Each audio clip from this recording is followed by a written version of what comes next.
ਮਿਸ਼ਰੀ ਤੋਂ ਮਿੱਠੀ ਬੋਲੀ ਫੁੱਲਾਂ ਦੀਆਂ ਮਹਿਕਾਂ ਵਾਲੀ ਕੇਰਾਂ ਜੇ ਵਿਸਰੀ ਚੇਤਿਓਂ ਫਿਰ ਨਾ ਏ ਥਿਉਣੀ ਪਾਲੀ ਸਾਂਭ ਲੋ ਸਿਆਣੇ ਬਣ ਕੇ ਕਰਕੇ ਤੁਸੀਂ ਗਿਆਨ ਵੇ ਸਦੀਆਂ ਤੱਕ ਯਾਦ ਰਹਿਣੇ ਜੋ ਮਾਂ ਬੋਲੀ ਦੇ ਮਾਣ ਵੇ ਸਦੀਆਂ ਤੱਕ ਯਾਦ ਰਹਿਣਗੇ।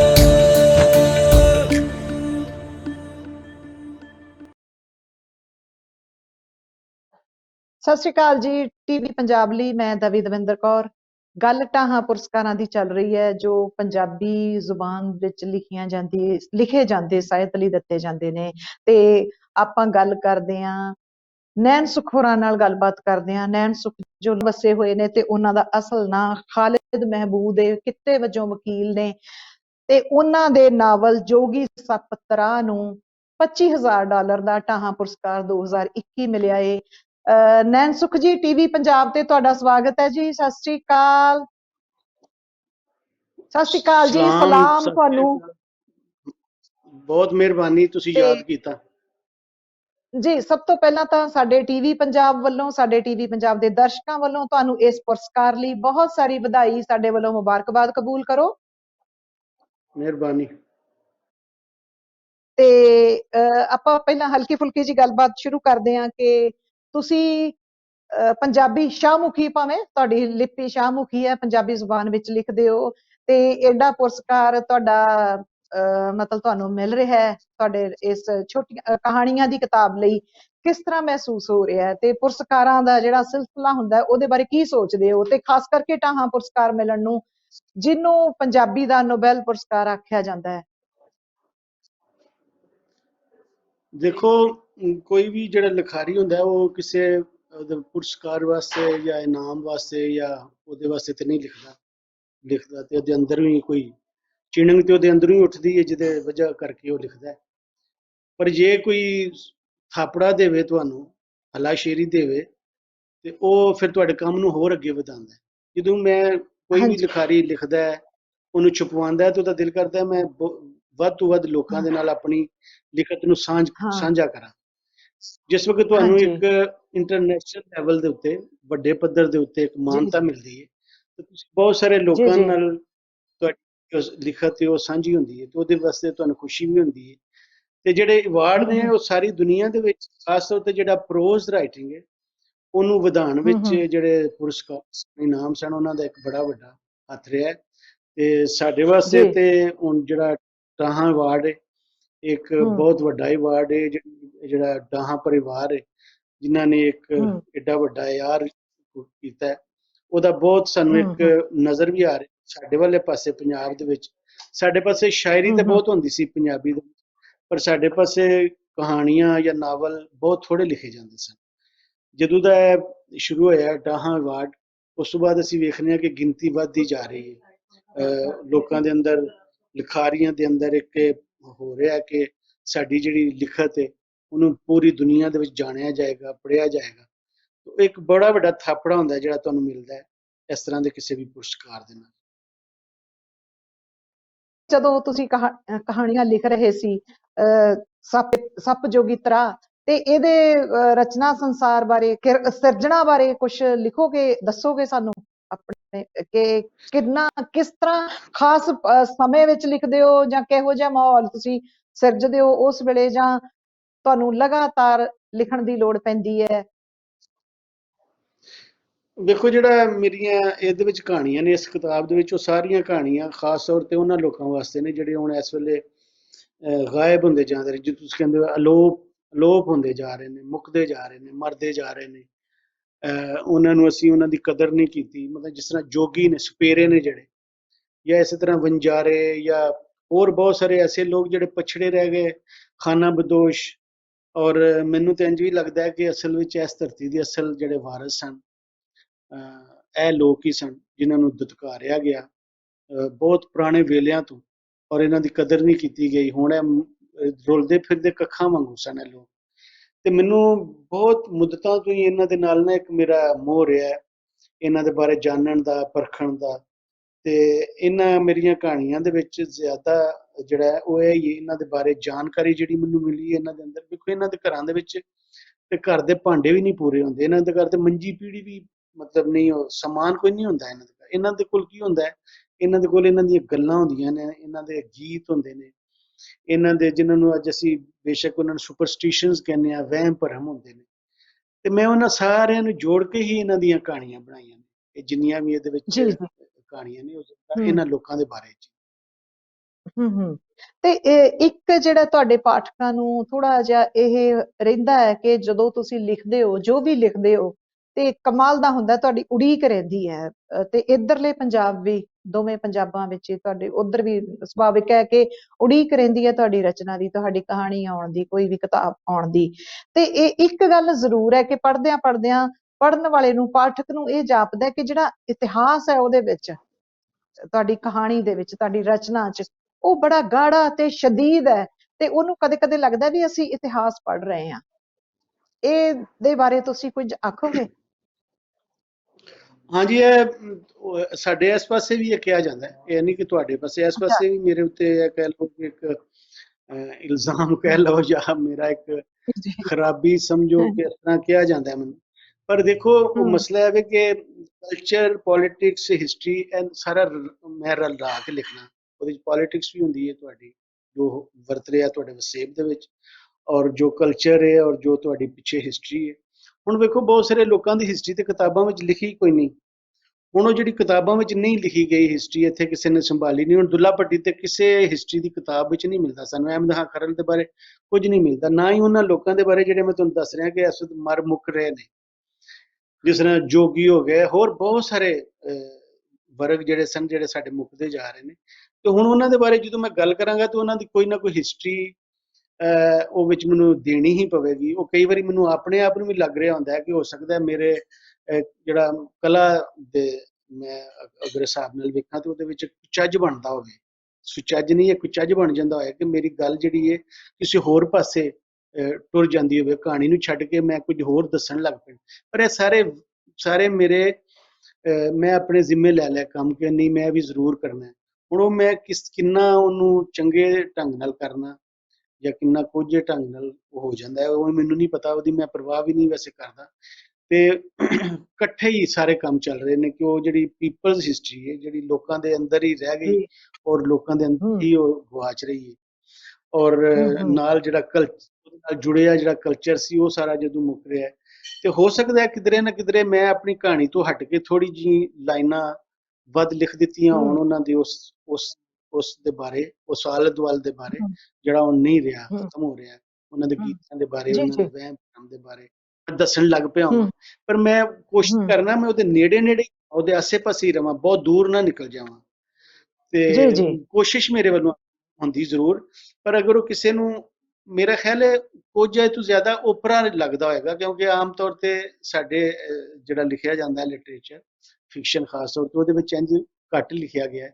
ਇਸ ਵਾਸਤੇ ਓਪਰਾ ਲੱਗਦਾ ਹੈ ਤੇ ਉਸ ਵਜ੍ਹਾ ਤੋਂ ਸ਼ਾਇਦ ਕੁਝ ਲੋਕਾਂ ਨੂੰ ਬੁਰਾ ਲੱਗਦਾ ਹੋਵੇ। ਪਰ ਮੈਂ ਉਹਦੀ ਪਰਵਾਹ ਕੀਤੇ ਬਗੈਰ ਇਸ ਆਪਣੇ ਵਿਰਸੇ ਨੂੰ ਸੰਭਾਲਣ ਦਾ ਆਰ ਕਰ ਰਿਹਾ। ਪਤਾ ਨਹੀਂ ਉਹਦੇ 'ਚ ਮੈਂ ਕਿੰਨਾ ਸਫਲ ਹੋਇਆ ਜਾਂ ਉਹਦਾ ਤੇ ਮੈਂ ਕੁਝ ਨਹੀਂ ਕਹਿ ਸਕਦਾ, ਪਰ ਮੈਂ ਆਪਣੇ ਤਿਆਰ ਕਰਨਾ। ਹਾਂ ਜੀ, ਪਰ ਇਹ ਆਹਰ ਬਹੁਤ ਵੱਡਾ ਆ, ਕਿਉਂਕਿ ਜਿਹੜਾ ਤੁਸੀਂ ਆਖਿਆ ਕਿ ਮਰੇ ਮੁੱਕਿਆਂ ਦਾ, ਜਾਂ ਜਿਹੜੇ ਮਰ ਮੁੱਕ ਰਹੇ ਨੇ, ਜਾਂ ਜਿਨ੍ਹਾਂ ਦੀ ਗਿਣਤੀ ਨਹੀਂ ਸਮਾਜ ਵਿੱਚ, ਜਿਨ੍ਹਾਂ ਦੀ ਸਪੇਸ ਹੈ ਨਹੀਂ ਕੋਈ, ਤੁਸੀਂ ਉਹਨਾਂ ਦਾ ਜ਼ਿਕਰ ਛੇੜ ਕੇ ਉਹਨਾਂ ਨੂੰ ਕਿਤਾਬਾਂ ਵਿੱਚ ਸੰਭਾਲ ਰਹੇ ਹੋ, ਆਪਣੇ ਆਪ ਵਿੱਚ ਇਹ ਬਹੁਤ ਵੱਡਾ ਕਾਰਜ ਹੈ।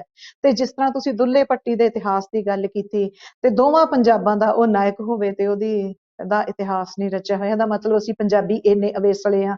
ਖੈਰ, ਤੁਸੀਂ ਐਡਾ ਵੱਡਾ ਕਾਰਜ ਕਰ ਰਹੇ ਹੋ ਤੇ ਉਹਦੇ ਲਈ ਸਾਨੂੰ ਦੋਵੇਂ ਪੰਜਾਬਾਂ ਨੂੰ ਤੁਹਾਡੇ ਸ਼ੁਕਰਗੁਜ਼ਾਰ ਹੋਣਾ ਚਾਹੀਦਾ ਹੈ। ਤੇ ਦੋਵੇਂ ਪੰਜਾਬਾਂ ਦੀ ਗੱਲ ਚੱਲੀਏ ਤਾਂ ਇਹ ਕੋਵਿਡ ਦੇ ਦੌਰਾਨ ਨੈਨਸੁਖ ਜੀ, ਦੋਵੇਂ ਪੰਜਾਬਾਂ ਵਿੱਚ ਬੜਾ ਹੀ ਮੇਲ ਮਿਲਾਪ ਹੋਇਆ।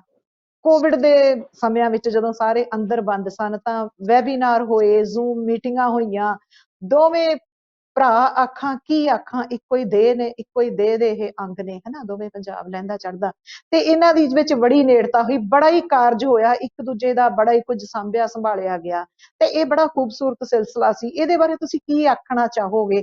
ਤੇ ਸਭ ਤੋਂ ਵੱਡੀ ਗੱਲ ਕਿ ਇਹਨੂੰ ਹੋਰ ਕਿਵੇਂ ਵਧਾਇਆ ਜਾ ਸਕਦਾ ਹੈ ਸਾਡੀ, ਕਿਉਂਕਿ ਖੂਬਸੂਰਤ ਜਿਹੜੀ ਪੰਜਾਬੀ ਜ਼ੁਬਾਨ ਹੈ ਉਹ ਤੁਹਾਡੇ ਵੱਲ ਹੈ, ਤੇ ਅਸੀਂ ਮੇਰਾ ਖਿਆਲ ਹੈ ਇੱਧਰਲੇ ਤਰਸਦੇ ਆ। ਜਿਹੜਾ ਕਲਚਰਲ ਸੈਂਟਰ ਸੀ ਉਹ ਲਾਹੌਰ ਹੈ, ਤੇ ਅਸੀਂ ਸਾਰੇ ਹੀ ਤਰਸਦੇ ਆ ਇੱਧਰਲੇ। ਸੋ ਇਹ ਲੈਣ ਦੇਣ ਨੂੰ ਹੋਰ ਕਿਵੇਂ ਖੂਬਸੂਰਤ ਢੰਗ ਨਾਲ ਸਾਂਭਿਆ ਜਾ ਸਕਦਾ ਹੈ? ਉਹ ਵੇਖੋ, ਜਦੋਂ ਮੁਸੀਬਤਾਂ ਆਉਂਦੀਆਂ ਨੇ, ਬਿਮਾਰੀਆਂ ਬਲਾਵਾਂ ਆਉਂਦੀਆਂ ਨੇ, ਤੇ ਉਹਦੇ ਵਿੱਚ ਕੁਝ ਰਹਿਮਤਾਂ ਵੀ ਹੁੰਦੀਆਂ ਨੇ, ਕੋਈ ਮਿਹਰ ਮੁਹੱਬਤਾਂ ਵੀ ਕਈ ਵਾਰੀ ਅਸੀਂ ਵੇਖਿਆ। ਹੁਣ ਜਿਸ ਤਰ੍ਹਾਂ ਪਾਰਟੀਸ਼ਨ ਤੋਂ ਤੇ ਵੱਡਾ ਕੋਈ ਦੁਖਾਂਤ ਨਹੀਂ ਸਾਡੀ ਇਸ ਧਰਤੀ ਦੇ ਉੱਤੇ। ਉਹਦੇ ਵਿੱਚੋਂ ਵੀ ਇੱਕ ਗੱਲ ਰਾਹ ਨਿਕਲ ਸਕਦੀ ਸੀ ਕਿ ਅਸੀਂ ਐਡੇ ਵੱਡੇ ਕਤਲਾਮ ਵਿੱਚੋਂ ਗੁਜ਼ਰ ਕੇ ਤੇ ਅਸੀਂ ਹੁਣ ਮੁਹੱਬਤਾਂ ਵੱਲ ਚਲੇ ਜਾਂਦੇ, ਪਰ ਅਸੀਂ ਨਹੀਂ ਗਏ ਉਸ ਵੇਲੇ।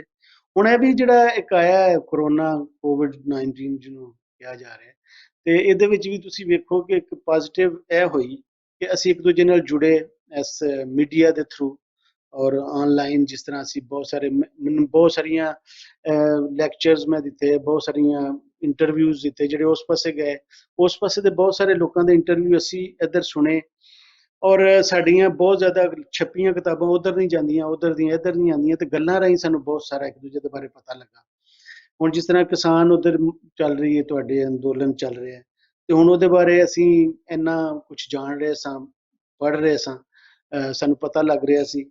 ਮੈਨੂੰ ਚੰਗੀ ਤਰ੍ਹਾਂ ਯਾਦ ਹੈ, ਇੱਕ ਦਿਨ ਰਾਤ ਨੂੰ ਬਹੁਤ ਤੇਜ਼ ਮੀਂਹ ਵਸਿਆ, ਤੇ ਅਸੀਂ ਇੱਧਰ ਦੇ ਲੋਕ ਇੱਕ ਦੂਜੇ ਨੂੰ ਫੋਨ ਕਰ ਕਰਕੇ ਪੁੱਛ ਰਹੇ ਸਾਂ ਕਿ ਪਤਾ ਨਹੀਂ ਕੀ ਬਣਿਆ ਹੋਣਾ ਹੈ, ਉਹ ਕਿਸਾਨ ਜਿਹੜੇ ਉੱਥੇ ਗਏ ਸਨ ਮੋਰਚਾ ਲਾ ਕੇ, ਉਹਨਾਂ ਦਾ ਕੀ ਬਣਿਆ ਹੋਏਗਾ। ਤੇ ਇਹ ਮੀਡੀਆ ਦੇ ਰਾਹੀਂ ਅਸੀਂ ਇੱਕ ਦੂਜੇ ਦੇ ਨੇੜੇ ਹੋਏ, ਇੱਕ ਦੂਜੇ ਦੇ ਸਾਨੂੰ ਪਤਾ ਲੱਗਾ, ਥੋੜ੍ਹਾ ਲੋੜਾਂ ਦਾ ਵੀ ਪਤਾ ਲੱਗਾ, ਕੁਝ ਸਾਨੂੰ ਵੀ ਪਤਾ ਲੱਗਾ ਕਿ ਤੁਹਾਡੇ ਕੋਲ ਵੀ ਸਾਡੇ ਬਾਰੇ ਬਹੁਤ ਜ਼ਿਆਦਾ ਕੋਈ ਜਾਣਕਾਰੀ ਨਹੀਂ, ਤੁਹਾਡੇ ਬਾਰੇ ਵੀ ਸਾਨੂੰ ਕੋਈ ਬਹੁਤ ਜ਼ਿਆਦਾ ਕੀ ਉੱਥੇ ਹੋ ਰਿਹਾ ਸਾਨੂੰ ਜ਼ਿਆਦਾ ਨਹੀਂ ਸੀ ਪਤਾ। ਪਰ ਇਹ ਮੁਸੀਬਤ ਦੇ ਦਿਨਾਂ ਦੇ ਵਿੱਚ ਮੈਂ ਜਿਵੇਂ ਦੱਸਿਆ ਨਾ ਕਿ ਇਹ ਇੱਕ ਰਹਿਮਤ ਬਣ ਕੇ ਆਈ ਕਿ ਅਸੀਂ ਇੱਕ ਦੂਜੇ ਦੇ ਨੇੜੇ ਹੋਏ, ਇੱਕ ਦੂਜੇ ਨੂੰ ਜਾਣਨ ਦਾ ਮੌਕਾ ਮਿਲਿਆ। ਤੇ ਹੁਣ ਜਿਸ ਤਰ੍ਹਾਂ ਫਿਰ ਸਾਨੂੰ ਉਹ ਰਹਿਮਤ ਦੀ ਤਾਂ ਤੁਸੀਂ ਗੱਲ ਕਰ ਲਈ, ਤੇ ਇਸ ਰਹਿਮਤ ਨੂੰ ਅਸੀਂ ਹੋਰ ਕਿਵੇਂ ਵੱਡੀ ਕਰ ਸਕਦੇ ਹਾਂ? ਮੈਂ ਤੁਹਾਨੂੰ ਇਹ ਵੀ ਸਵਾਲ ਕੀਤਾ ਸੀ, ਇਹ ਸਾਨੂੰ ਤੁਸੀਂ ਕੀ ਸਲਾਹ ਦਿਓਗੇ, ਕੀ ਸੁਝਾਅ ਦਿਓਗੇ ਕਿ ਅਸੀਂ ਇਸ ਰਹਿਮਤ ਨੂੰ ਹੋਰ ਮਾਣ ਸਕੀਏ, ਅਸੀਂ ਹੋਰ ਤਾਲਮੇਲ ਆਪਸ ਚ ਮੇਲ ਜੋਲ ਵਧਾ ਸਕੀਏ ਆਪਣੇ ਹਮਸਾਇਆਂ ਨਾਲ? ਨਹੀਂ, ਉਹਦੇ ਚ ਤੇ ਵੇਖੋ ਜਿੰਨਾ ਇਹੋ ਹੀ ਜਿਹੜਾ ਸਿਲਸਿਲਾ ਅਗਰ ਇਹੀ ਚੱਲਦਾ ਰਹੇ, ਤੇ ਵੇਖੋ ਹੁਣ ਇਸ ਤਰ੍ਹਾਂ ਤੇ ਬਾਰਡਰਸ ਨੇ, ਬੈਰੀਅਰਸ ਨੇ, ਬਾਉਂਡਰੀਜ਼ ਨੇ, ਇਹ ਤੇ ਸਰਕਾਰੀ ਜਿਹੇ ਕੰਮ ਨੇ। ਉਹ ਸਰਕਾਰਾਂ ਕਦੋਂ ਦੋਸਤੀਆਂ ਕਰਨੀਆਂ ਨੇ, ਉਹਨਾਂ ਨੂੰ ਕਦੋਂ ਚਾਹੀਦਾ ਹੋਏਗਾ ਕਿ ਉਦੋਂ ਕਰ ਲੈਣਗੀਆਂ ਦੋਸਤੀ। ਪਰ ਜਿਹੜੇ ਲੋਕ ਨੇ, ਲੋਕ ਤੇ ਇੱਕ ਦੂਜੇ ਨੂੰ ਮਿਲਣਾ ਚਾਹੁੰਦੇ ਨੇ, ਮਿਲਣਾ ਚਾਹੁੰਦੇ ਨੇ। ਤੇ ਹੁਣ ਉਹ ਇੱਕ ਬੜਾ ਵੱਡਾ ਹੈ ਸਾਨੂੰ ਸਿਲਸਿਲਾ ਮਿਲ ਗਿਆ ਇੱਕ ਦੂਜੇ ਨਾਲ ਇਸ ਤਰ੍ਹਾਂ ਮਿਲਣ ਦਾ, ਇੱਕ ਦੂਜੇ ਤੱਕ ਆਪਣੀਆਂ ਗੱਲਾਂ ਪੜਾਉਣ ਦਾ। ਅਗਰ ਅਸੀਂ ਕਰਦੇ ਰਹੀਏ, ਅਸੀਂ ਉਸ ਵੇਲੇ ਨੂੰ ਨਾ ਉਡੀਕੀਏ ਕਿ ਜਦੋਂ ਇਹ ਜਿਹੜੇ ਬਾਰਡਰ ਨੇ ਸੌਫਟ ਹੋ ਜਾਣਗੇ ਔਰ ਪਾਸਪੋਰਟ ਔਰ ਵੀਜ਼ੇ ਬੜੇ ਆਸਾਨ ਹੋ ਜਾਣਗੇ, ਸਾਨੂੰ ਉਸ ਵੇਲੇ ਨੂੰ ਨਹੀਂ ਉਡੀਕਣਾ ਚਾਹੀਦਾ। ਸਾਨੂੰ ਜਿਹੜਾ ਮੌਕਾ ਮਿਲਿਆ ਕਿ ਅਸੀਂ ਇਸ ਮੀਡੀਆ ਦੇ ਰਾਹੀਂ ਇੱਕ ਦੂਜੇ ਦੇ ਨੇੜੇ ਹੋ ਸਕਨੇ ਹਾਂ, ਜ਼ਿਆਦਾ ਤੋਂ ਜ਼ਿਆਦਾ ਜੁੜ ਸਕਨੇ ਹਾਂ, ਤੇ ਇਹਦੇ ਵਿੱਚੋਂ ਹੀ ਸ਼ਾਇਦ ਇਹ ਲਹਿਰ ਬਣ ਜਾਏ ਕਿ ਸਾਨੂੰ ਬਾਰਡਰ ਵੀ ਜਿਹੜੇ ਨੇ ਉਹਨਾਂ ਦੇ ਵਿੱਚ ਜਿਹੜੀ ਦੋਸਤੀ ਹੈ, ਭਾਈਚਾਰਾ, ਸੱਜਣਾਈ, ਇੱਕ ਦੂਜੇ ਦੇ ਨੇੜੇ ਹੋਣਾ ਚਾਹੀਦਾ। ਹੋ ਸਕਦਾ ਹੈ ਸਾਡੇ ਇਸੇ ਆਰ ਦੇ ਰਾਹੀਂ ਜਿਹੜਾ ਹੈ ਹੋ ਜਾਏ ਸਾਰਾ। ਹਾਂਜੀ, ਹਾਂਜੀ। ਤੇ ਜਿਸ ਤਰ੍ਹਾਂ ਹੁਣ ਇਹ ਗੱਲ ਤੁਰੀ ਆ ਮੇਲ ਮਿਲਾਪ ਦੀ, ਤਾਂ ਤੁਹਾਨੂੰ ਜਾਪਦਾ ਕਿ ਜਿਹੜਾ ਇਹ ਢਾਹਾਂ ਪੁਰਸਕਾਰ ਹੈ, ਇਹ ਵੀ ਕਿਧਰੇ ਵੱਡਾ ਜ਼ਰੀਆ ਬਣ ਰਿਹਾ ਸਾਨੂੰ ਨੇੜੇ ਲਿਆਉਣ ਦਾ ਦੋਵੇਂ ਪੰਜਾਬਾਂ ਨੂੰ? ਦੋਵੇਂ ਪੰਜਾਬਾਂ ਦੀ ਜਿਹੜਾ ਸਾਹਿਤ ਹੈ ਉਹਦੇ ਰਾਹੀਂ ਅਸੀਂ ਬੜਾ ਕੁਝ ਇੱਕ ਦੂਜੇ ਨੂੰ ਜਾਣਦੇ ਹਾਂ, ਤੇ ਫਿਰ ਗੱਲ ਉੱਥੇ ਹੀ ਆ ਜਾਂਦੀ ਹੈ ਕਿ ਸਾਡੇ ਮੋਹ ਪਿਆਰ ਤਾਂ ਇੱਕੋ ਹੀ ਸਾਂਝੇ ਹੀ ਨੇ ਜਿਨ੍ਹਾਂ ਨੂੰ ਅਸੀਂ ਮੋਹ ਪਿਆਰ ਕਰਦੇ ਹਾਂ। ਜਿਸ ਤਰ੍ਹਾਂ ਤੁਸੀਂ ਆਈਪੁਰੇ ਦੀ ਵਾਹ ਪੁਸਤਕ ਆਪਣੀ ਬਾਬਾ ਨਾਨਕ ਨੂੰ ਸਮਰਪਿਤ ਕੀਤੀ ਹੈ, ਤੇ ਇਹ ਢਾਹਾਂ ਪੁਰਸਕਾਰ ਵੀ ਕੋਈ ਵੱਡਾ ਹੋਰ ਤੁਹਾਨੂੰ ਲੱਗਦਾ ਵੀ ਯੋਗਦਾਨ ਵਧਾ ਰਿਹਾ? ਜਿਹੜੇ ਦੋ ਬਾਬੇ, ਮਤਲਬ ਬਾਬਾ ਫਰੀਦ ਔਰ ਬਾਬਾ ਨਾਨਕ ਨੇ, ਇਹ ਦੋ ਐਸੇ ਸਾਡੀਆਂ ਵਿੱਚ ਸਾਂਝਾਂ ਨੇ ਕਿ ਅਗਰ ਅਸੀਂ ਉਹਨਾਂ ਬਾਬਿਆਂ ਨੂੰ ਹੀ ਨਾਲ ਅੱਗੇ ਲੈ ਕੇ ਚੱਲੀਏ ਤੇ ਸਾਡੇ ਵਿੱਚ ਕੋਈ ਪਾੜ ਪੈਂਦਾ ਹੀ ਨਾ। 1947 ਦੇ ਵਿੱਚ ਵੀ ਜਦੋਂ ਪਾਰਟੀਸ਼ਨ ਹੋਈ ਸੀ, ਅਸੀਂ ਇਹਨਾਂ ਬਾਬਿਆਂ ਦੀ ਬੇਅਦਬੀ ਕੀਤੀ, ਜਿਹੜਾ ਅਸੀਂ ਇੱਕ ਦੂਜੇ ਨੂੰ ਵੱਢਿਆ, ਮਾਰਿਆ, ਮੁਸਲਮਾਨਾਂ, ਹਿੰਦੂਆਂ, ਸਿੱਖਾਂ। ਅਸਲ ਵਿੱਚ ਅਸੀਂ ਇੱਕ ਬੇਅਦਬੀ ਕੀਤੀ ਬਾਬਿਆਂ ਦੀ। ਅਸੀਂ ਜੇ ਬਾਬਿਆਂ ਦੇ ਨਾਲ ਜੁੜੇ ਰਹਿੰਦੇ ਤੇ ਉਹ ਕਤਲਾਮ ਹੀ ਨਾ ਹੁੰਦਾ, ਇੰਨੀ ਉਹ ਖੂਨ ਖਰਾਬਾ ਹੀ ਨਾ ਹੁੰਦਾ, ਪਰ ਹੋ ਗਿਆ। ਹੁਣ ਜਿਸ ਤਰ੍ਹਾਂ ਤੁਸੀਂ ਇਸ ਅਵਾਰਡ, ਆਪਣਾ ਢਾਹਾਂ ਅਵਾਰਡ ਜਿਸ ਤਰ੍ਹਾਂ ਮੈਨੂੰ ਮਿਲਿਆ, ਤੇ ਜਿਸ ਰਾਤ ਨੂੰ ਐਲਾਨ ਹੋਇਆ, ਉਸ ਰਾਤ ਨੂੰ ਕੋਈ 11-12 ਦੇ ਕਰੀਬ ਮੈਨੂੰ ਫੋਨ ਆਏ, ਉਸੇ ਟਾਈਮ ਹੀ ਉਸ ਪੰਜਾਬ ਵਿੱਚੋਂ, ਕਿ ਜਿਨ੍ਹਾਂ ਮੈਨੂੰ ਮੁਬਾਰਕ ਦਿੱਤੀ ਰਾਤ ਨੂੰ। ਤੇ ਉਹ ਜੀ ਟਾਹਾਂ ਜੀ ਅਵਾਰਡ ਦੇ ਹੀ ਰਾਹੀਂ ਇੱਕ ਇਹ ਹੋਇਆ ਨਾ ਕਿ ਮੈਂ ਇੰਨੇ ਲੋਕਾਂ ਨੇ ਮੈਨੂੰ ਮੁਬਾਰਕਬਾਦ ਦਿੱਤੀ। ਅਸੀਂ ਇੱਕ ਦੂਜੇ ਜੀ ਮੈਂ ਹੁਣ ਉਹਨਾਂ ਦਾ ਸ਼ੁਕਰਗੁਜ਼ਾਰ ਹੋਇਆ ਕਿ ਉਹਨਾਂ ਨੇ ਮੈਨੂੰ ਮੁਬਾਰਕਬਾਦ ਦਿੱਤੀ। ਬਹੁਤ ਸਾਰੇ ਮੈਸੇजेस ਅਜੇ ਤੱਕ ਆ ਰਹੇ ਨੇ ਇਸ ਅਵਾਰਡ ਦੇ ਹੂੰ ਵਾਸਤੇ। ਤੇ ਇਹ ਜਿਹੜਾ ਜੀ ਜੀ ਅਵਾਰਡ ਹੈ ਇਹ ਬਹੁਤ ਵੱਡੀ ਇੱਕ ਜੁੜਤ ਦਾ ਬਹਾਨਾ ਹੂੰ ਬਣ ਸਕਦਾ ਹੈ। ਇਹ ਜਿਹੜਾ ਅਵਾਰਡ ਹੈ ਜਿਹੜਾ ਸਾਨੂੰ ਜੋੜ ਸਕਦਾ ਹੈ ਸਿਰਫ ਇੰਡੀਆ ਤੇ ਪਾਕਿਸਤਾਨ ਦੇ ਵਿੱਚ ਪੰਜਾਬੀਆਂ ਨੂੰ ਨਹੀਂ, ਜਿਹੜੇ ਬਾਹਰ ਵਸਦੇ ਨੇ। ਇਹ ਟਾਹਾਂ ਪਰਿਵਾਰ ਤਾਂ ਖੈਰ ਹੈ ਹੀ ਕੈਨੇਡਾ ਦੇ ਵਿੱਚ, ਔਰ ਇਹਨਾਂ ਨੇ ਉੱਥੇ ਬਹਿ ਕੇ ਇਹ ਕਾਰ ਕੀਤਾ ਹੈ। ਤੇ ਜਿਹੜਾ ਸਾਨੂੰ ਜੋੜ ਰਿਹਾ ਹੈ, ਜਿਹੜਾ ਸਾਡੇ ਸਾਹਿਤ ਨੂੰ ਅੱਗੇ ਵਧਾ ਰਿਹਾ ਹੈ, ਤੇ ਇਹ ਇੱਕ ਜੀ ਬੜੀ ਜੀ ਵੱਡੀ ਬਲੈਸਿੰਗ ਹੈ। ਸਾਨੂੰ ਇਹਦਾ ਹੂੰ ਫਾਇਦਾ ਚੁੱਕਣਾ ਚਾਹੀਦਾ ਹੈ ਤੇ ਹੋਰ ਚੰਗੇ ਤੋਂ ਹੂੰ ਚੰਗਾ ਅਦਬ। ਹੁਣ ਜਿਸ ਤਰ੍ਹਾਂ ਤੁਹਾਨੂੰ ਅਵਾਰਡ ਮਿਲਦਾ ਹੈ ਤੇ ਉਹ ਖੁਸ਼ੀ ਵੀ ਹੂੰ ਹੁੰਦੀ ਹੈ, ਤੇ ਨਾਲ ਬੰਦਾ ਥੋੜਾ ਪਰੇਸ਼ਾਨ ਇਹ ਸੋਚ ਕੇ ਵੀ ਹੁੰਦਾ ਹੈ ਕਿ ਹੁਣ ਮੈਂ ਅਗਲੀ ਲਿਖਤ ਸ਼ਾਇਦ ਇਸ ਤੋਂ ਵੀ ਮੈਨੂੰ ਵਧੀਆ ਲਿਖਣੀ ਪਏਗੀ। ਤੇ ਇਹ ਵੀ ਇੱਕ ਇਹਦਾ ਤੁਹਾਨੂੰ ਅਵਾਰਡ ਦਾ ਇੱਕ ਫਾਇਦਾ ਹੀ ਸਮਝੋ ਕਿ ਹੁਣ ਮੈਂ ਉਹ ਸੋਚੇ ਪਏ ਹਾਂ ਕਿ ਹੁਣ ਜਿਹੜੀ ਮੈਂ ਅਗਲੀ ਕਿਤਾਬ ਲਿਖਾਂ ਉਹ ਮੇਰੀ ਇਸ ਤੋਂ ਵਧੀਆ ਹੋਵੇ। ਇਹ ਮੇਰੇ ਅੰਦਰ ਜੀ ਇੱਕ ਜਿਹੜਾ ਬਿਲਕੁਲ ਹੈ ਉਸ਼ਕਲ ਜੀ ਹੈਗੀ ਹੈ, ਇਹ ਵੀ ਇਸ ਅਵਾਰਡ ਦੀ ਹੂੰ ਵਜ੍ਹਾ ਕਰਕੇ। ਸੋ ਤੁਹਾਡਾ ਕਹਿਣਾ ਆ ਕਿ ਜਿਹੜਾ ਇਹ ਢਾਹਾਂ ਪੁਰਸਕਾਰ ਹੈ ਇਹ ਦੁਨੀਆ ਭਰ ਵਿੱਚ ਵਸਦੇ ਪੰਜਾਬੀਆਂ ਨੂੰ ਜੋੜ ਰਿਹਾ ਹੈ ਤੇ ਇਹ ਇੱਕ ਰਹਿਮਤ ਹੈ ਸਾਡੇ ਲਈ, ਬਖਸ਼ਿਸ਼ ਹੈ ਸਾਡੇ ਲਈ। ਤੇ ਹੁਣ ਆਪਾਂ ਫਿਰ ਪੰਜਾਬੀ ਜ਼ੁਬਾਨ ਤੇ ਆਉਨੇ ਆ ਨੈਨਸੁਖ ਜੀ, ਕਿ ਜਿਸ ਤਰ੍ਹਾਂ ਜੀ ਇਸ ਵੇਲੇ ਮੁਨਾਫਾਖੋਰੀ ਦਾ ਯੁੱਗ ਹੈ ਤੇ ਸਾਰੇ ਕਿਤੇ ਕਾਰਪੋਰੇਟ ਕੰਪਨੀਆਂ ਦਾ ਗਲਬਾ ਆ, ਦਬਦਬਾ ਆ ਉਹਨਾਂ ਦਾ, ਜਿਸ ਤਰ੍ਹਾਂ ਦਬ ਆਇਆ ਸਾਡੇ ਉੱਤੇ ਕੀ ਸਾਰੀ ਪੂਰੀ ਦੁਨੀਆ ਦੇ ਉੱਤੇ, ਸਾਰੇ ਮੁਲਕਾਂ ਦੇ ਉੱਤੇ, ਖਾਸ ਕਰਕੇ ਵਿਕਾਸ ਜਿਹੜੇ ਤੀਜੀ ਦੁਨੀਆ ਦੇ ਦੇਸ਼ ਨੇ ਉਹਨਾਂ ਦੇ ਉੱਤੇ ਕਾਰਪੋਰੇਟ ਕੰਪਨੀਆਂ ਦਾ ਦਬ ਆਇਆ। ਤੇ ਕਾਰਪੋਰੇਟ ਕੰਪਨੀਆਂ ਦਾ ਇੱਕੋ ਹੀ ਭਾਸ਼ਾ ਉਹਨਾਂ ਲਈ ਤੇ ਹੋਣੀ ਚਾਹੀਦੀ ਹੈ, ਉਹਨਾਂ ਨੂੰ ਵਾਰਾ ਖਾਂਦੀ ਹੈ ਕਿ ਅੰਗਰੇਜ਼ੀ ਹੋਵੇ। ਸੋ ਇਹੋ ਜਿਹੇ ਇਸ ਮੁਨਾਫੇਖੋਰੀ ਦੇ ਤੇ ਕਾਰਪੋਰੇਟੀ ਦੌਰ ਵਿੱਚ ਪੰਜਾਬੀ ਜ਼ੁਬਾਨ ਦੀ ਕੀ ਹੈਸੀਅਤ ਰਹਿ ਜਾਂਦੀ ਹੈ ਤੇ ਇਹਦਾ ਭਵਿੱਖ ਕੀ ਰਹਿ ਜਾਂਦਾ ਹੈ? ਤੁਸੀਂ ਕਿਸ ਤਰ੍ਹਾਂ ਸੋਚਦੇ ਹੋ? ਵੇਖੋ, ਸਾਡੀ ਦੁਨੀਆ ਦੀਆਂ ਬਹੁਤ ਸਾਰੀਆਂ ਬੋਲੀਆਂ ਵਾਂਗੂ ਸਾਡੀ ਜਿਹੜੀ ਪੰਜਾਬੀ ਬੋਲੀ ਹੈ ਇਹ ਵੀ ਇਸ ਵੇਲੇ ਖਤਰੇ ਵਿੱਚ ਹੈ। ਮੈਨੂੰ ਤੇ ਇੰਝ ਲੱਗਦਾ ਮੈਂ ਕੋਈ ਬਹੁਤ ਜ਼ਿਆਦਾ ਉਸ ਤਰ੍ਹਾਂ, ਜਿਸ ਤਰ੍ਹਾਂ ਕੁਝ ਲੋਕੀ ਨਾਅਰਾ ਜਿਹਾ ਮਾਰਦੇ ਨੇ, ਬਹੁਤ ਜਜ਼ਬਾਤੀ ਜਿਹੀਆਂ ਗੱਲਾਂ ਕਰਦੇ ਨੇ ਕਿ ਬਹੁਤ ਹੀ ਮਾਣ ਔਰ ਫੋਂਡ ਦੇ ਨਾਲ ਬਹੁਤ ਵੱਡੇ ਵੱਡੇ ਦਾਅਵੇ ਅਸੀਂ ਕਰ ਦਿੰਦੇ ਹਾਂ। ਪਰ ਜੇ ਹਕੀਕਤ ਵੇਖੀਏ ਤੇ ਅਸੀਂ ਬਹੁਤ ਜ਼ਿਆਦਾ, ਸਾਡੀ ਜ਼ੁਬਾਨ ਨੂੰ ਖਤਰਾ ਹੈ ਇਸ ਵੇਲੇ। ਸਾਡੀ ਜ਼ੁਬਾਨ ਨੂੰ, ਸਾਡੀ ਨੇ ਬਹੁਤ ਸਾਰੀਆਂ ਜ਼ੁਬਾਨਾਂ ਨੂੰ ਖਾ ਰਹੀ ਹੈ ਅੰਗਰੇਜ਼ੀ, ਖਾਂਦੀ ਜਾ ਰਹੀ ਹੈ, ਉਹਦੇ ਉੱਤੇ ਡੋਮੀਨੇਟ ਕਰਦੀ ਜਾ ਰਹੀ ਹੈ, ਉਹ ਦੱਬੀ ਜੀ ਜਾ ਰਹੀ ਹੈ ਸਾਡੀ ਲੈਂਗੁਏਜ। ਉਹਨੂੰ ਬਚਾਉਣਾ ਬਹੁਤ ਔਖਾ ਹੈ। ਅਸੀਂ ਉਹਨਾਂ ਚਿਰ ਉਹਨੂੰ ਨਹੀਂ ਬਚਾ ਸਕਦੇ ਜਿੰਨੀ ਦੇਰ ਤੱਕ ਜਿਹੜੀ ਹੁਣ ਮਾਡਰਨ ਜਿੰਨੀਆਂ ਵੀ ਟੈਕਨੀਕਸ ਬੋਲੀਆਂ ਦੇ ਬਾਰੇ ਔਰ ਸਾਡੀ ਜਿਹੜੀ ਬੋਲੀ ਹੈ, ਸਾਡੀ ਬੋਲੀ ਅੱਜ ਦੀ ਵਰਤੋਂ ਦੇ ਵਿੱਚ ਜਿਹੜੀ ਸਾਇੰਟੀਫਿਕ ਜਾਂ ਟੈਕਨੀਕਲ ਅੱਜ ਦੀ ਬੋਲੀ ਬਣ ਰਹੀ ਹੈ, ਉਹਦੇ ਵਿੱਚ ਜਿਹੜੀ ਸਾਡੀ ਲਫ਼ਜ਼ਾਲੀ ਹੈ, ਸ਼ਬਦਾਵਲੀ ਹੈ, ਤੁਸੀਂ ਉਹਨੂੰ ਜੋ ਵੀ ਆਖੋ, ਜਿਹੜੇ ਸਾਡੇ ਅੱਖਰ ਸ਼ਬਦ ਨੇ, ਉਹ ਕਿੰਨਾ ਕੁ ਉਹਦੇ ਨਾਲ ਰਲ ਕੇ ਟੁਰਦੇ ਨੇ। ਅਸੀਂ ਉਹਦੇ ਵਿੱਚ ਕਿੰਨਾ ਕੁ ਉਹਨਾਂ ਲਫ਼ਜ਼ਾਂ ਨੂੰ ਉਸ ਤਰ੍ਹਾਂ ਘੜੀਏ ਕਿ ਉਹ ਅੱਜ ਦੇ ਅਜੋਕੇ ਵੇਲੇ ਦੇ ਜਿਹੜਾ ਸਾਡਾ ਅਜੋਕਾ ਸਮਾਂ ਹੈ ਉਹਦੇ ਵਿੱਚ ਸਾਡੀ ਟੈਕਨੋਲੋਜੀ ਨਾਲ, ਸਾਡੀ ਸਾਇੰਸ ਦੀ ਉਹਦੇ ਨਾਲ ਉਹ ਰਲ ਸਕਦੀ ਹੈ। ਕਿੰਨੀ ਰਲੇਗੀ ਤੇ ਫਿਰ ਹੀ ਬਚੇਗੀ, ਨਹੀਂ ਰਲੇਗੀ ਤੇ ਉਹ ਬੈਕਵਰਡ ਹੁੰਦੀ ਜਾਏਗੀ, ਔਰ ਬੈਕਵਰਡ ਹੁੰਦੀ ਹੁੰਦੀ ਉਹ ਕੋਈ ਬਹੁਤ ਬੁਰਾ ਵੇਲਾ ਵੀ ਆ ਸਕਦਾ ਸਾਡੀ ਬੋਲੀ ਤੇ ਇਸ ਵਾਸਤੇ ਵਧੀਆ ਤੋਂ ਵਧੀਆ, ਚੰਗੇ ਤੋਂ ਚੰਗਾ ਲਿਖੋ, ਔਰ ਅੱਜ ਦੇ ਹਿਸਾਬ ਨਾਲ, ਵੇਲੇ ਦੇ ਹਿਸਾਬ ਦੇ ਨਾਲ ਜਿਹੜੀ ਜ਼ੁਬਾਨ ਹੈ ਉਹਨੂੰ ਬਣਾਓ, ਉਹਨੂੰ ਘੜੋ, ਔਰ ਫਿਰ ਹੀ ਅਸੀਂ ਕਹਿ ਸਕਦੇ ਹਾਂ ਕਿ ਸਾਡੀ ਜ਼ੁਬਾਨ ਜਿਹੜੀ ਹੈ ਉਹ ਬਚ ਰਹੀ ਹੈ। ਦੁਨੀਆ ਦੀਆਂ ਬਹੁਤ ਸਾਰੀਆਂ ਮਿਸਾਲਾਂ ਸਾਡੇ ਸਾਹਮਣੇ ਨੇ। ਹੁਣ ਜਿਸ ਤਰ੍ਹਾਂ ਈਰਾਨੀ ਨੇ, ਕੋਰੀਆ ਦੇ ਲੋਕ ਨੇ, ਹਾਂਜੀ ਉਹਨਾਂ ਨੇ ਆਪਣੀਆਂ ਜ਼ੁਬਾਨਾਂ ਨੂੰ ਸਾਇੰਸ ਦੇ ਨਾਲ, ਟੈਕਨੋਲੋਜੀ ਦੇ ਨਾਲ ਜੋੜ ਦਿੱਤਾ। ਉਹਨਾਂ ਦਾ ਕੰਪਿਊਟਰ, ਜੀ ਜੀ ਹਰ ਚੀਜ਼ ਉਹਨਾਂ ਦੀਆਂ ਆਪਣੀਆਂ ਜ਼ੁਬਾਨਾਂ ਵਿੱਚ ਹੋ ਗਿਆ। ਤੇ ਸਾਡਾ ਵੀ ਅਗਰ ਅਸੀਂ ਉਹ ਆਪਣੀ ਬੋਲੀ ਨੂੰ, ਇੱਕ ਤੇ ਵੇਖੋ, ਇੱਕ ਚੀਜ਼ ਨੂੰ ਤੇ ਅਸੀਂ ਨਹੀਂ ਰੋਕ ਸਕਦੇ, ਜਿਹੜੀ ਇੰਟਰਨੈਸ਼ਨਲ ਲੈਵਲ ਦੀ ਅੰਗਰੇਜ਼ੀ ਜ਼ੁਬਾਨ ਦੀ ਜਿਹੜੀ ਪ੍ਰਧਾਨਗੀ, ਉਹਨੂੰ ਤੇ ਅਸੀਂ ਚੈਲੰਜ ਕਰ ਹੀ ਨਹੀਂ ਸਕਦੇ। ਸਾਡੀ ਤੇ ਉਸ ਦੇ ਸਾਹਮਣੇ ਬੜੀ ਨਿਮਾਣੀ ਜਿਹੀ ਹਸੀਅਤ ਤੇ ਅਸੀਂ ਤੋਂ ਨਹੀਂ ਕਰ ਸਕਦੇ। ਪਰ ਅਸੀਂ ਆਪਣੇ ਥਾਂ ਆਪਣੀ ਬੋਲੀ ਨੂੰ ਵੱਡਾ, ਅਮੀਰ ਕਰ ਸਕਦੇ ਹਾਂ। ਵੇਲੇ ਦੇ ਨਾਲ ਚਲਾਉਣ ਵਾਸਤੇ ਉਹਦੇ ਵਿੱਚ ਅਸੀਂ ਬਹੁਤ ਕੁਝ ਕਰ ਸਕਦੇ ਹਾਂ। ਬਹੁਤ ਵੱਡਾ ਚੈਲੰਜ ਹੈ ਸਾਡੇ ਵਾਸਤੇ, ਔਰ ਇਸ ਚੈਲੰਜ ਨੂੰ ਅਗਰ ਅਸੀਂ ਕਬੂਲ ਕਰਾਂਗੇ, ਉਹਦੇ ਵਾਸਤੇ ਕੁਝ ਕੰਮ ਕਰਾਂਗੇ, ਤੇ ਫਿਰ ਹੀ ਆਪਣੀ ਬੋਲੀ ਨੂੰ ਬਚਾ ਸਕਾਂਗੇ। ਤੇ ਜੇ ਅਸੀਂ ਲੰਮੀ ਤਾਣ ਕੇ ਮਾਣ ਕਰਕੇ ਸੁੱਤੇ ਰਹਿਣੀ ਜੀ ਸਾਡਾ ਪੰਜਾਬ ਤੇ ਸਾਡੀ ਪੰਜਾਬੀ, ਕੋਈ ਨਹੀਂ ਰਹਿਣੀ ਜੇ ਅਸੀਂ ਕੁਝ ਨਾ ਕੀਤਾ ਇਹਨੂੰ ਬਚਾਉਣ ਵਾਸਤੇ। ਇਸ ਤਰ੍ਹਾਂ ਦੇ ਉਪਰਾਲੇ ਤੁਸੀਂ ਕੀ ਕਹਿੰਦੇ ਹੋ ਕਿ ਸਾਨੂੰ ਕੀ ਕਰਨਾ ਚਾਹੀਦਾ ਹੈ ਪੰਜਾਬੀਆਂ ਨੂੰ, ਜਾਂ ਜਿਹੜੇ ਟੈਕਨੀਕਲੀ ਜਿਹੜੇ ਬਹੁਤ ਸਿਆਣੇ ਨੇ, ਜਿਹੜੇ ਇਸ ਫੀਲਡ ਆਪਣੇ ਆਪਣੇ ਖੇਤਰਾਂ ਵਿੱਚ ਕੰਮ ਕਰ ਰਹੇ ਨੇ, ਟੈਕਨੋਲੋਜੀ ਦੇ ਖੇਤਰਾਂ ਵਿੱਚ ਕੰਮ ਕਰ ਰਹੇ ਨੇ ਤੇ ਭਾਸ਼ਾ ਦੇ ਖੇਤਰ 'ਚ ਵੀ ਕੰਮ ਕਰ ਰਹੇ ਨੇ ਜਿਹੜੇ ਲੋਕ, ਉਹ ਕੀ ਕਰਨ? ਕਿਸ ਤਰ੍ਹਾਂ ਦਾ ਸੁਝਾਅ ਦਿਓਗੇ ਤੁਸੀਂ? ਜਿਸ ਤਰ੍ਹਾਂ ਦੇਖੋ ਨਾ, ਇੱਕ ਜਿਸ ਤਰ੍ਹਾਂ ਟੈਲੀਵਿਜ਼ਨ ਹੈ, ਟੈਲੀਵਿਜ਼ਨ ਇੱਕ ਆਇਆ। ਟੈਲੀਵਿਜ਼ਨ ਵਾਸਤੇ ਜ਼ਰੂਰੀ ਨਹੀਂ ਕਿ ਅਸੀਂ ਕੋਈ ਲਫ਼ਜ਼ ਘੜੀਏ। ਜਿਨ੍ਹਾਂ ਲੋਕਾਂ ਨੇ ਟੈਲੀਵਿਜ਼ਨ ਬਣਾਇਆ ਉਹਨਾਂ ਨੇ ਉਹਦਾ ਨਾਂ ਟੈਲੀਵਿਜ਼ਨ ਰੱਖਿਆ, ਸਾਨੂੰ ਟੈਲੀਵਿਜ਼ਨ ਲੈ ਲੈਣਾ ਚਾਹੀਦਾ ਹੈ। ਲੇਕਿਨ ਉਹਦੇ ਨਾਲ ਜਿਹੜੀ ਬਹੁਤ ਸਾਰੀ ਹੋਰ ਜੁੜੀ ਲੈਂਗੁਏਜ ਹੁੰਦੀ ਹੈ, ਉਹਦੇ ਵਾਸਤੇ ਸਾਨੂੰ ਲਿੰਗੁਇਸਟਿਕ ਕੰਸਟਰਕਸ਼ਨ ਜਿਹੜੀ ਹੁੰਦੀ ਹੈ ਨਾ, ਕਿ ਸਾਨੂੰ ਲਫ਼ਜ਼ ਘੜਨੇ ਪੈਣਗੇ। ਮਤਲਬ ਕੋਈ ਵੀ ਬਹੁਤ ਸਾਰੀਆਂ ਚੀਜ਼ਾਂ, ਮਤਲਬ ਅਸੀਂ ਜਦੋਂ ਮੈਂ ਤੁਹਾਡੇ ਨਾਲ ਗੱਲਬਾਤ ਕਰ ਰਿਹਾ ਤੇ ਮੈਂ ਕਈ ਥਾਂ ਤੇ ਆੜੇ ਇਸ ਵਾਸਤੇ ਰਿਹਾ ਕਿ ਉਹਦੇ ਵਾਸਤੇ ਮੇਰੇ ਕੋਲ ਅੰਗਰੇਜ਼ੀ ਦਾ ਲਫ਼ਜ਼ ਤੇ ਆ ਰਿਹਾ, ਪੰਜਾਬੀ ਦਾ ਲਫ਼ਜ਼ ਨਹੀਂ ਮੇਰੇ ਕੋਲ ਆ ਰਿਹਾ। ਜਿਹੜੀ ਦੁਨੀਆ ਦੀ ਅੱਜ ਦੀ ਬੋਲੀ ਏ ਹਿੰਸੇ ਦੇ ਨਾਲ ਜੁੜੀ। ਹਿੰਸਾ, ਹੁਣ ਤੁਸੀਂ ਦੇਖੋ ਬੱਚੇ ਇੱਕ ਦੂਜੇ ਨੂੰ ਮੈਸੇਜ ਕਰਦੇ ਨੇ, ਮੈਂ ਕਈ ਵਾਰੀ ਬਾਲਾਂ ਦੇ ਮੈਸੇਜ ਪੜ੍ਹਨਾ ਤੇ ਫੋਰਗੇਟ ਨੂੰ ਫॉर ਡਿਜੀਟਲ ਲਿਖਿਆ ਹੁੰਦਾ, ਫॉर ਵਾਸਤੇ ਅੰਗਰੇਜ਼ੀ ਵਿੱਚ ਉਹ ਡਿਜਿਟ ਲਿਖ ਦਿੰਦੇ ਨੇ ਫॉर। ਹੋਰ ਬਹੁਤ ਸਾਰੇ ਮੈਂ ਦੇਖਣਾ ਜਿਹੜਾ ਡਿਜਿਟ ਹੈ ਉਹ ਲਫ਼ਜ਼ ਦੀ ਥਾਂ ਲੈ ਰਿਹਾ ਹੈ, ਉਹ ਵਰਡ ਦੀ ਜਗ੍ਹਾ ਤੇ ਆ ਰਿਹਾ ਹੈ।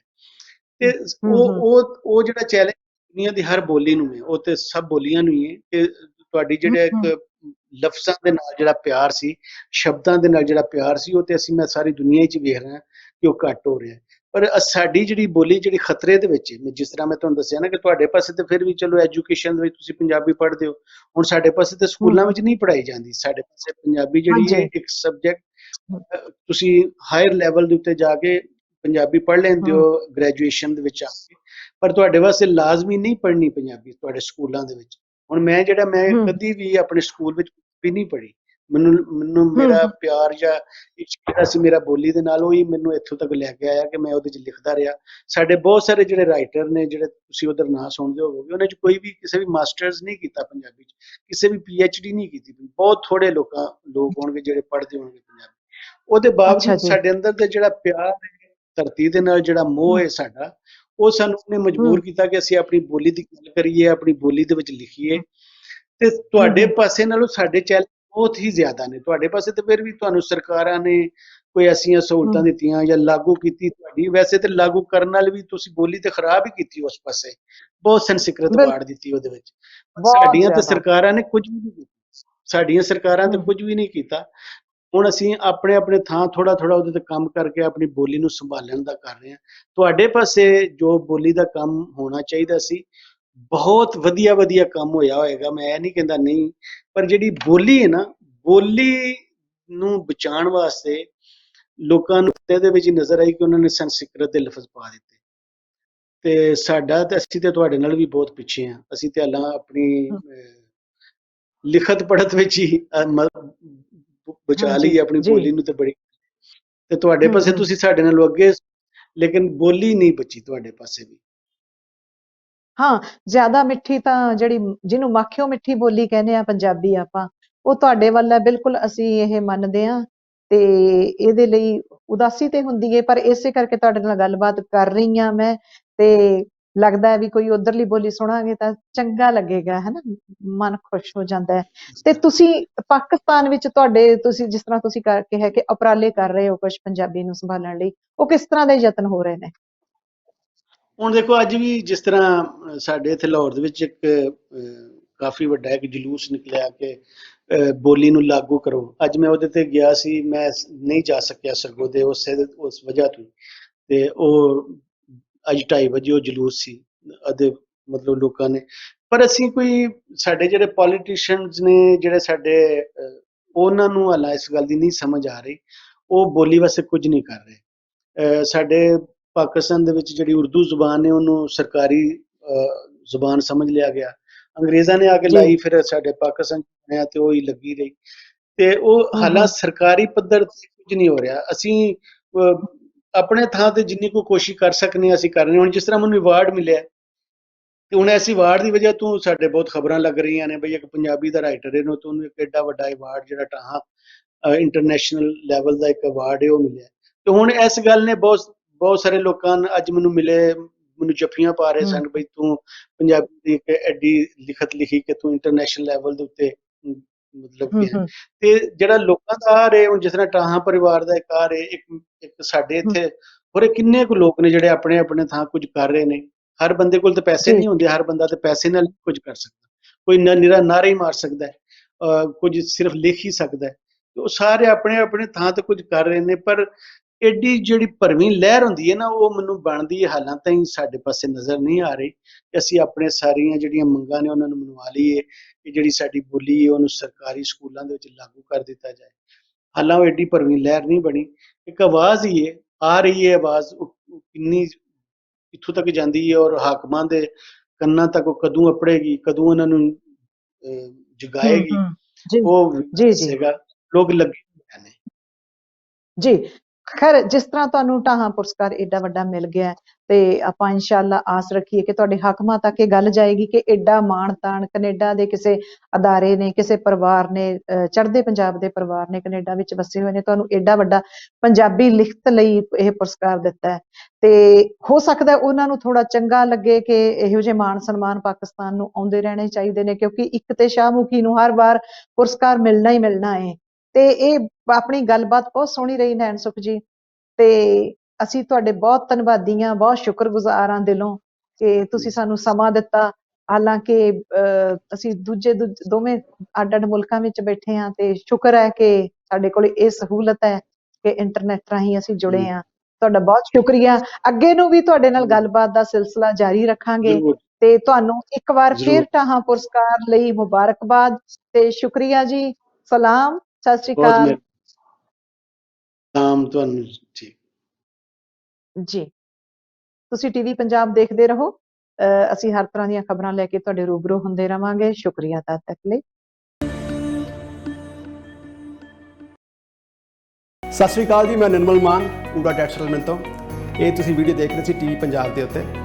ਇਹੋ ਜਿਹੇ ਹੋਰ ਜਾਣਕਾਰੀ ਭਰਪੂਰ ਵੀਡੀਓ ਦੇਖਣ ਵਾਸਤੇ ਟੀਵੀ ਪੰਜਾਬ ਦੇ ਚੈਨਲ ਨੂੰ ਸਬਸਕ੍ਰਾਈਬ ਕਰੋ ਤੇ ਨਾਲ ਹੇਠ ਦਿੱਤੇ ਹੋਏ ਬੈਲ ਆਈਕਨ ਦੇ ਬਟਨ ਦਬਾਓ। ਸਤਿ ਸ਼੍ਰੀ ਅਕਾਲ।